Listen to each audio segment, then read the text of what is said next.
Hey, my friends, Chesty with you today. Welcome to Soul's Journey 2021.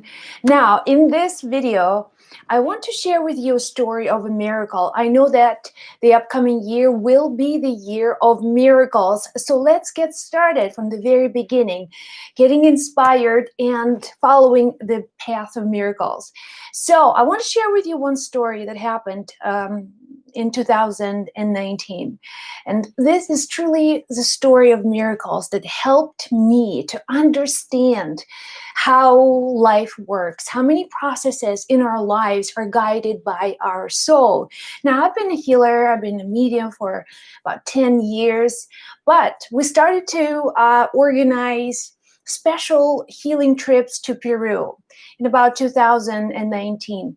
So in October of 19, we had this perfectly planned trip to Cusco, to Machu Picchu. We had shamans working with us. So on the very first day we arrived, me and my friend, Dr. Hidson, who's part of this journey.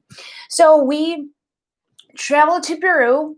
We're the first ones to arrive. We make sure that everything is perfect, that our group coming the following day would have everything they would possibly need. So we get the hotel nicely organized. We make sure that there's special dinner, that we're making sure that all the arrangements are done perfectly.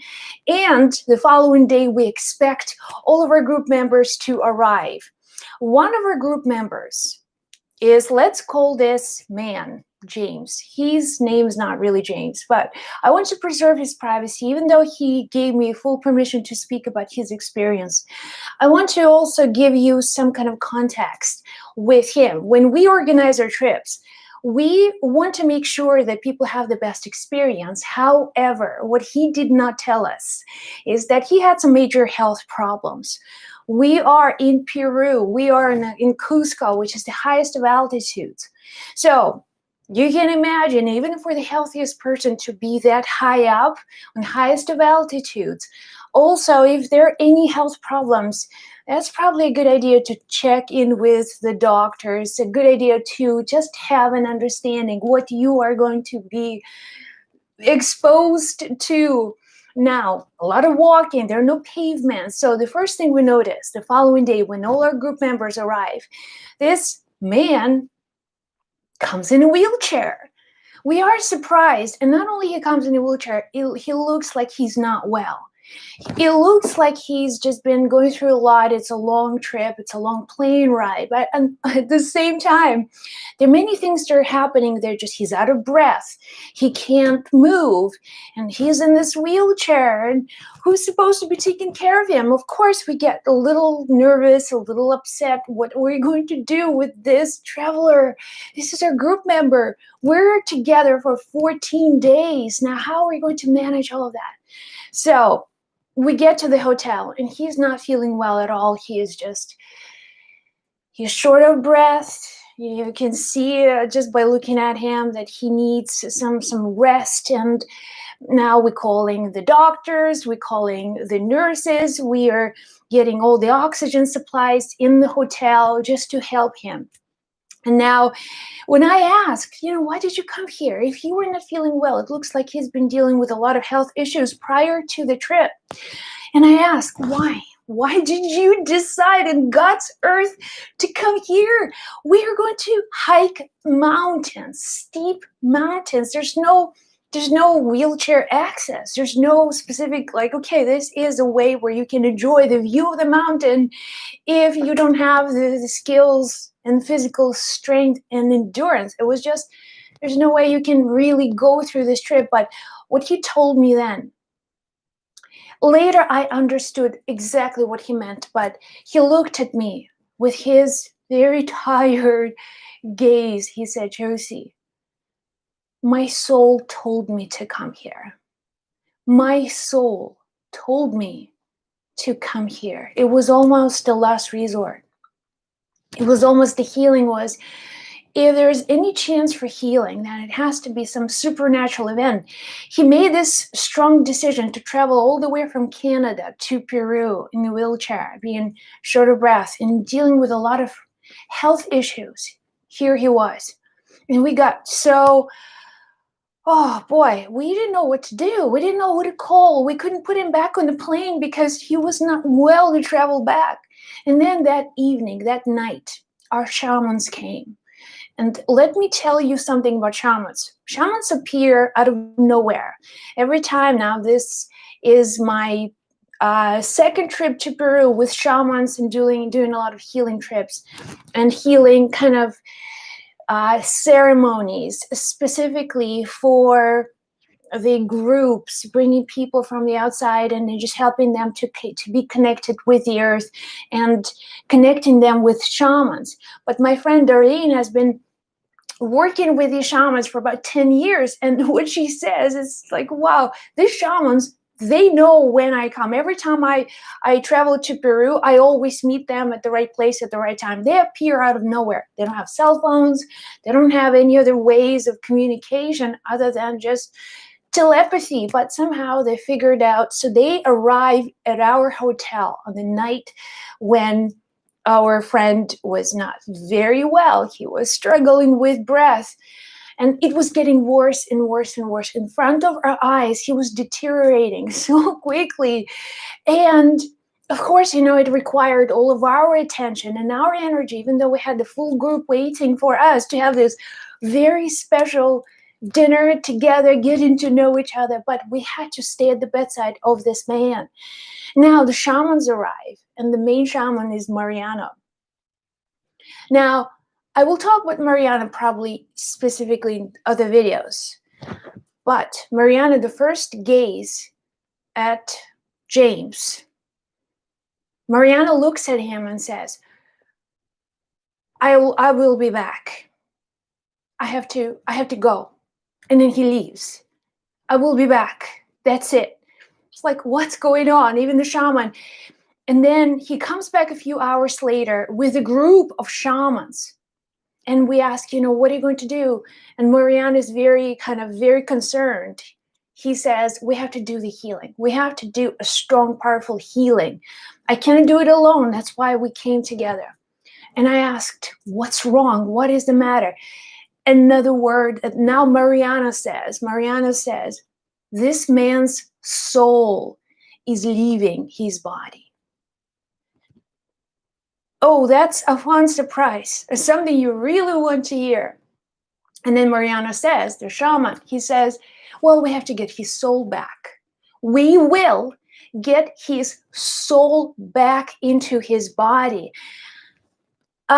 Is there like a suitcase where you can just unwrap and then see there's like a pack of t-shirts and then here's someone's soul? How does this even work? I've seen so many miracles. I've seen soul retrievals happening in public places, in private group sessions with local shamans somewhere else. But this, I've never seen anything like that. So that night, Mariano and other shamans, they do this very intense ceremony, hours and hours, in this one tiny hotel room where there's no breath, there's no air. And then James is just lying flat on his bed while shamans doing all kinds of healing and chanting and calling, and they're calling and they're calling. They're calling for the soul. They're literally doing all these ceremonies to get his soul back. Now, hours pass by, and I can see James's face is changing. His expression changes. He becomes much more relaxed. It's almost like you see the person changes, not just on the physical level, but something also happens on the level of energy. So this ceremony is long, exhausting, and we are also tired, we are hungry, but we have to stay by his bedside while shaman's doing this healing ceremony in the hotel. And then Mariano says he wraps all his items that he performed the ceremonies with, and then he says, I need to go to Sexa Woman. And Sexa Woman is the sacred mountain in Cusco, which is a divine place of special energy where he would go and he would bury that offering to ask the soul to come back. So we're there, we're at the bedside. Mariano and his assistant, they're leaving, and it will take them about an hour, maybe even 2 hours, to go all the way to the drive to take a cab all the way to the top of the mountain so he can do the offering. Well, we had to stay at the bedside. I still remember Mariana looking at us, me and Darlene, and he told us, stay at his bedside. He was just very serious when he said it. Stay at his bedside. Don't go anywhere. Don't even use the bathroom. Stay by his side. And we asked, why? What is the matter? And then Mariana said, his soul will come back. You better be here when his soul is going to be back into his body. Now, this is the first time I'm seeing this in my entire life. Being a Catholic girl, I've seen all kinds of things. As an emergency room, I've seen all kinds of things, etheric bodies. I've seen ghosts, I've seen spirits, I've seen weird things. This is by far probably the most extraordinary event of my entire life. This is a miracle of healing. Now we're there, we turned off the lights. The shamans are gone, and now we're there holding James's hands. And we're just, it's okay, buddy, you will be okay. Things will be okay. Now, hour passes, nothing happens. But I can see James's breathing is better. I can see that he's much more relaxed. It's almost like with the oxygen, even though he still had to be hooked up to the machines and the oxygen just to help him to breathe. But he's not stressed. Something changed. And then all of a sudden I hear a scream. My eyes were closed, but I heard someone scream, "Did you see that?" And then we all opened our eyes in the dark room. Someone said, there was a ball of light over his head. I did not see it personally. Someone else did. And there's like, oh my God, we could see it. It was just some energy over James's head. And then it was almost hovering over him. Somebody could actually visually see it. We were just exhausted. We were resting. I had my eyes closed. And I did not really want to see anything else other than just being there and doing my job at helping James with his recovery. But then this miracle happened. And then the shamans returned about an hour later. Here we have the shamans, James, all this soul retrieval experience happening in front of our eyes. Now, that was a long day. It was a long, long night. So shamans came back and they continued. They didn't stop. They didn't stop for another hour, maybe 2 hours. I lost track of time.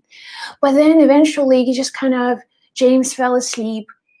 It was just a sense of peacefulness and calmness. And we all felt so like we were witnessing something that was just supernatural, something you cannot ever see again, perhaps.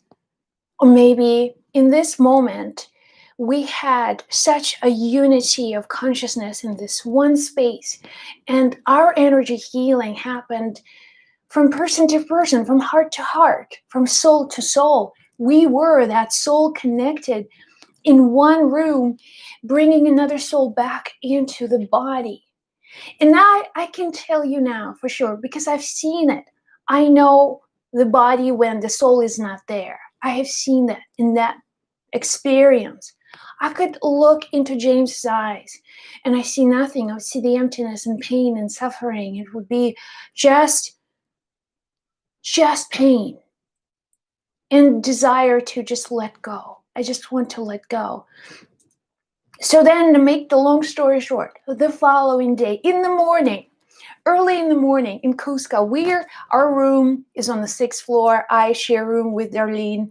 So we, as organizers, we need to stay kind of together so we can keep track of the events and upcoming experiences. So we are on the 6th floor. James's room is on the 1st floor because of the wheelchair and everything else. There's a knock on our door around maybe 9:30 in the morning. And then we open the door, and who's there? James. He walked 6 flights of stairs by himself in the morning, without oxygen, without assistance. He was standing on his own with his cane, but he was there and he was smiling. And when I opened the door, it was like I was seeing Jesus or somebody like resurrecting from the dead. It was like surreal. Knowing what we had to go through, I could not believe. And we were just standing there and like, oh my God. And he was smiling, he was breathing fully, and he was not short of breath, and he was happy. He said, look at me, I'm here. I feel so much better. And I started to cry because it was just like unbelievable, unbelievable. And then we took him outside. For the first time, he could see the city from our garden view terrace. And he would see that he would be sitting in the sun, just breathing the sun, being there looking at the beautiful city. And it was very surreal. It was this one divine experience when I could, something changed in me. I could feel I wasn't the same person after this experience. I would begin to notice how soul appears and how soul awakens in people. And then it was October of 2019. So to make even shorter story, we had to send James back to Canada. There was no way that he could do this whole traveling with us and hiking the mountains. But we were able to actually give him the strength and energy to heal himself, at least at that point in time where he was.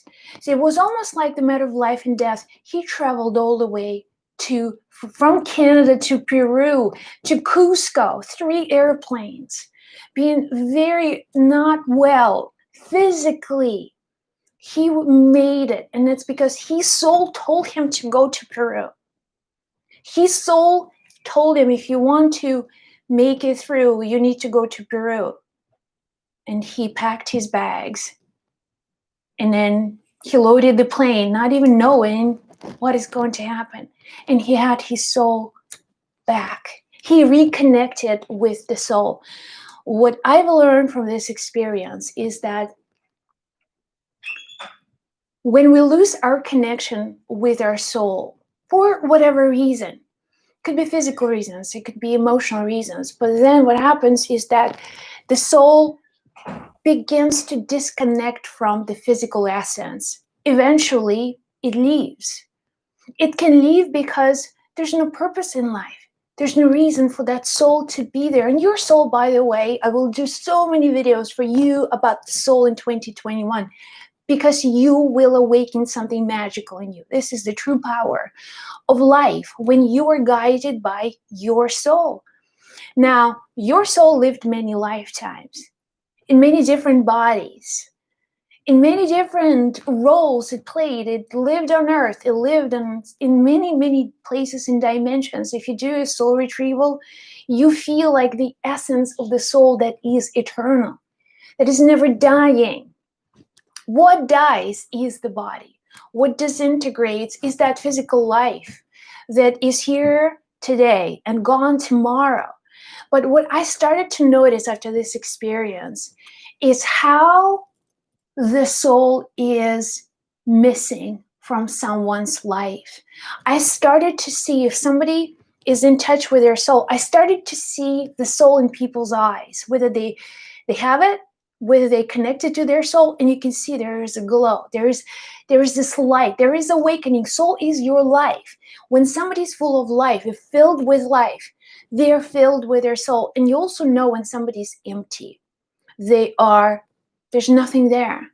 They can still be here and they may live for another 50 plus years, but without the soul, it's almost like somebody dies at a certain age, but they don't get buried till they're much, much older. This is what happens, of course, on the level of energy, on the level of purpose, on the level of mission. Somebody just stops growing at a certain age and then they still live and they almost exist. They exist in the physical world. They have the body, the heart is beating.